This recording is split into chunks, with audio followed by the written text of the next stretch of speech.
పొద్దున ఎవరో కోర్టుకు వేశారనుకోండి, నా షిప్పులో నేను బియ్యం పంపిస్తున్నాను, సో చోట కొన్నాను. ఇప్పుడు 16 సంస్థల పేర్లు చెప్పారు. ఈ 16 సంస్థలు ఎక్కడ కొన్నారు అంటే రైతుల దగ్గర నుంచి కొన్నామంటారు, అంతే కదా. దానికి సాక్ష్యాలు కోర్టుకి ఏం చూపెట్టాలి?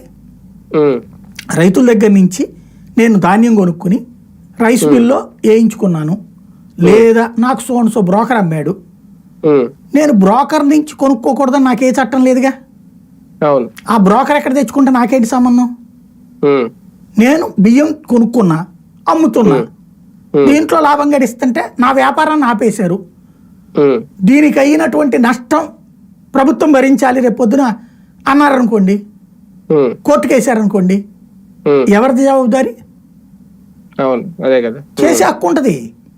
అంతర్జాతీయ న్యాయస్థానాల దాకా వెళ్ళే హక్కు ఉంది వీటిట్లలో. ఇది చాలా పెద్ద ఇష్యూ.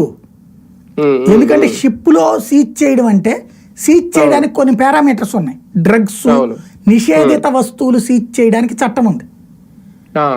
రేషన్ బియ్యం మీద నిషేధం లేదు, బియ్యం మీద నిషేధం లేదు మన దేశంలో.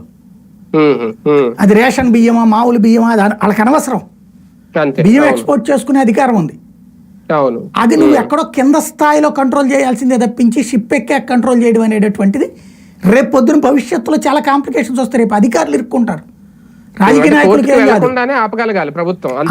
పోర్టు లోపలికి అడుగు పెట్టాక అది ప్రభుత్వ బిజినెస్ కాదు, పోర్టు బయట